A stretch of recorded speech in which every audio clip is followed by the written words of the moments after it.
Ratu Rosario. Setiap tanggal 7 Oktober kita memperingati pesta Santa Perawan Maria Ratu Rosario. Devosi non-liturgi yang sangat populer di kalangan umat Katolik ialah doa Rosario.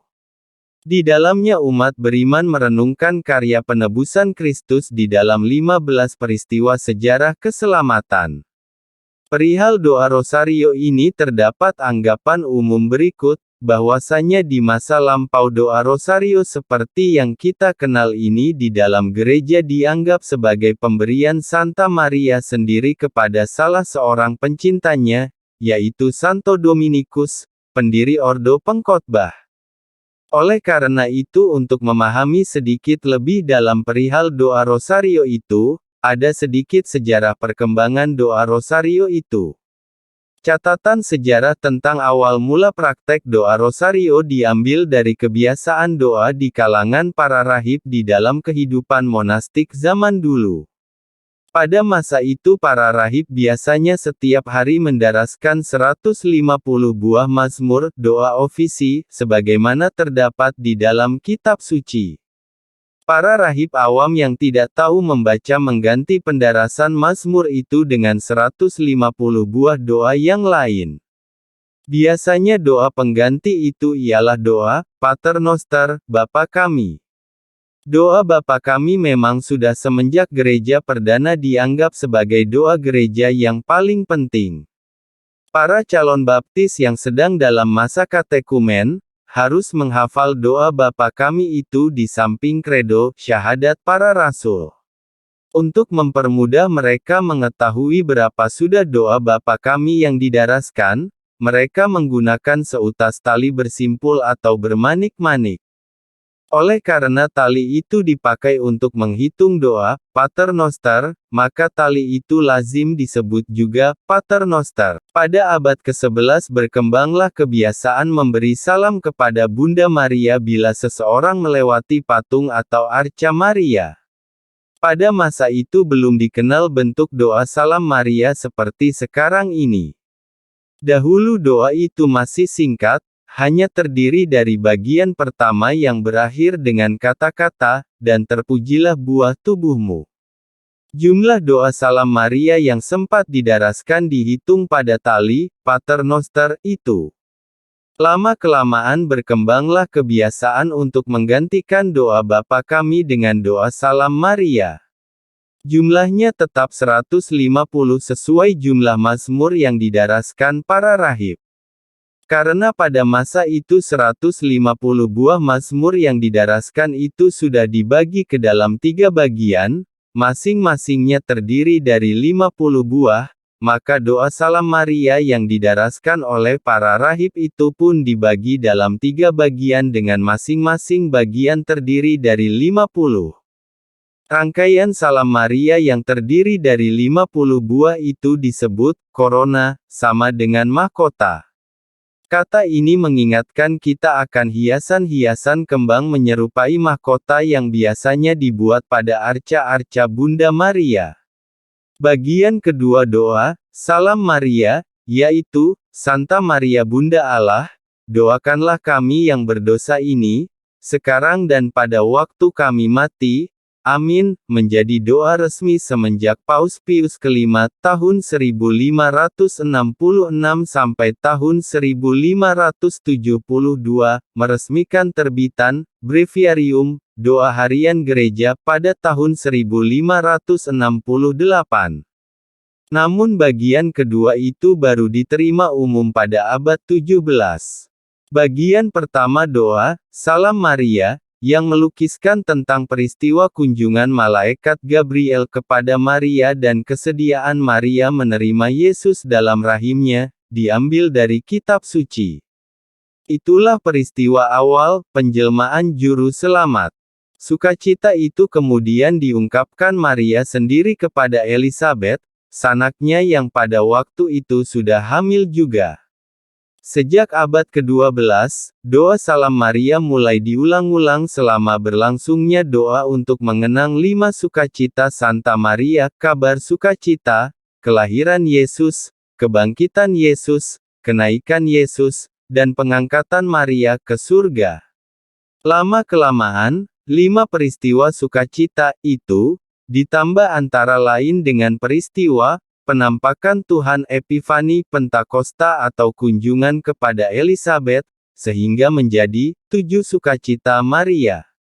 Pada abad 13, Corona ke-7 sukacita Maria ini mulai dipropagandakan oleh Ordo Fransiskan, dan pada abad 13 mantaplah sudah kebiasaan merenungkan 15 sukacita Maria. Pada abad pertengahan, umat Katolik mempunyai devosi istimewa kepada 5 luka Yesus, yaitu di tangan, kaki dan lambung. Sementara itu ada pula devosi kepada 5 penumpahan darah Yesus, yaitu pada saat sakratul mautnya, saat didera, saat dimahkotai duri, saat disalibkan dan ditikam lambungnya. Karena semenjak dulu Bunda Maria dipandang sebagai peserta ulung dalam sengsara Yesus, maka tidak mengherankan, bahwa sejalan dengan devosi kepada Yesus yang bersengsara, berkembang pula devosi serupa kepada Maria yang berduka cita. Kebiasaan untuk menghubungkan doa Salam Maria dengan renungan tentang sejumlah peristiwa Yesus, sudah ada sejak abad 14. Ada pula kebiasaan untuk menambah kata-kata, buah tubuhmu, dengan nama Yesus dan dengan sebuah kalimat pelengkap, misalnya, yang didera dengan kejam, yang dimahkotai duri. Dalam abad 15 berkaryalah seorang biarawan bernama Dominikus yang diberi julukan, dari Prusia. Ia seorang novis, yang sesuai dengan anjuran pemimpin biaranya, berusaha menggabungkan doa Rosario, yang terdiri dari 50 Salam Maria, dengan renungan mengenai kehidupan Yesus dan ibunya. Pada tahun 1410, ia menyusun 50 seruan penutup doa, Salam Maria. Seruan-seruan penutup itu diterima dengan antusias sekali dan segera menjadi populer, baik dalam bahasa Latin maupun dalam bahasa Jerman. Mulai tahun 1475, muncullah di dalam gereja tarekat-tarekat religius yang mempopulerkan doa Rosario. Dengan munculnya teknik cetak, daftar 15 peristiwa yang ditetapkan sebagai landasan renungan selama doa Rosario, mulai dikenal di mana-mana. Sebuah buku kecil yang dicetak di Ulm pada tahun 1483 menganjurkan 3 rangkaian gambar, masing-masing memuat 5 lukisan tersendiri, yaitu, 5 sukacita Maria, 5 penumpahan darah Kristus, dan 5 sukacita Maria sesudah bangkitnya Yesus. Inilah ke-15 peristiwa Rosario yang dikenal sekarang. Dalam buku kecil itu ada nasihat berikut, daraskanlah doa Salam Maria sambil memandang lukisan-lukisan ini. Daftar tetap dari 15 peristiwa Rosario disusun di Spanyol sekitar tahun 1488.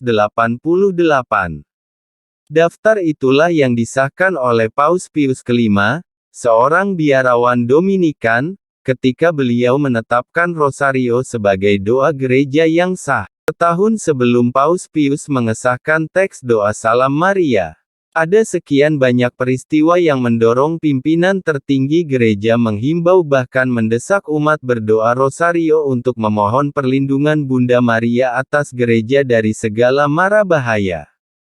Peristiwa terbesar yang melatar belakangi penetapan tanggal 7 Oktober sebagai tanggal pesta Santa Maria Ratu Rosario ialah peristiwa kemenangan pasukan Kristen dalam pertempuran melawan pasukan Kesultanan Turki.